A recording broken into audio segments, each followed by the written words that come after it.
All right, so this comment says you should do a vid on Proton Mail too. I didn't forget you. I just got a little caught up with a few things, but the only reason I'm not going to be probably talking too much about products like this is because there's a charge for them, and for a lot of people, it gets really expensive real fast. Proton Mail has a single account or a single email option, and then you have to pay more to get more. Give me a second to pull up price. All right, should have had to pull it first, but so yeah, you can get to correct it. You can get it for free, but you only get a gig of storage, and a lot of people will burn through that if it's their primary. Some that may work. Most people are going to end up in the Mail Plus option, which is a $3.99 a month. It costs. This is not a sponsor video. I'm just letting people know, but it's not just one user, and unfortunately, a lot of people are going to have the problem that they're going to need to get the extra accounts, and the most they offer is it looks like the Duo plan, which is 2 users, 1 terabyte of storage. Like the 1 terabyte's a bit much, but that's the one with 2 users. So again, it's the added cost. Maybe some people can use the free, but to really enjoy a lot of the benefits of Proton Mail, which is the foldering and all of it, it's like you don't get folders. I use folders. I can't use Proton Mail without paying for it.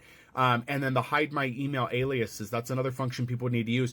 All of the additional stuff that people need, like calendars and stuff, don't come in the free version. So for me, it's not an option because of that. If you just need a burner email, great, go use Proton Mail because it's free. But if you need something that's going to be equivalent to like Gmail or any of the others, you're going to need maybe the paid plan, and that may not be enough for some people. And for a lot of people, hosting their own email is not going to work because it doesn't protect them. I'm looking at the plans here. Maybe there's like the family one, but even that's not too much better. You know, you're still asking people for $23.99 a month for 6 users, 3 terabytes of storage, but you're getting none of the additional features. So I wouldn't trust their VPN. I'm very picky about VPNs. I'm getting ready to switch, by the way, but I don't, it says drive on here, but I don't know how well that would work in comparison to other. The bigger issue too is the translatability, right? People get comfortable using platforms. This is why so many Windows users can't switch to Linux. Let's step aside the fact that a lot of the apps they use won't work. It's that when they get into Linux, they're completely bewildered because as much as people say Linux looks the same as Windows, and I love Linux.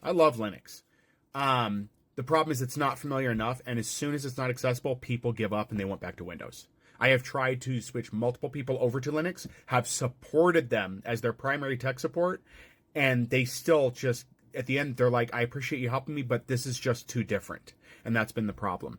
If people really want to get into Proton Mail, go ahead and try it out, get you a free account, but just keep in mind a lot of the features just aren't there. I do agree we need to get away from Google and stuff, but for a lot of people, they're already trenched in as it is, so I don't know what else to do at this point for them. Again, for a lot of people, private mail is not an option, so I'm open to hearing more suggestions, and I'll check those out as they come up, but while I think Proton Mail is great, don't get me wrong, it is not for the average person, and the cost is going to put people out. They don't want to pay for more services. A lot of people don't have money.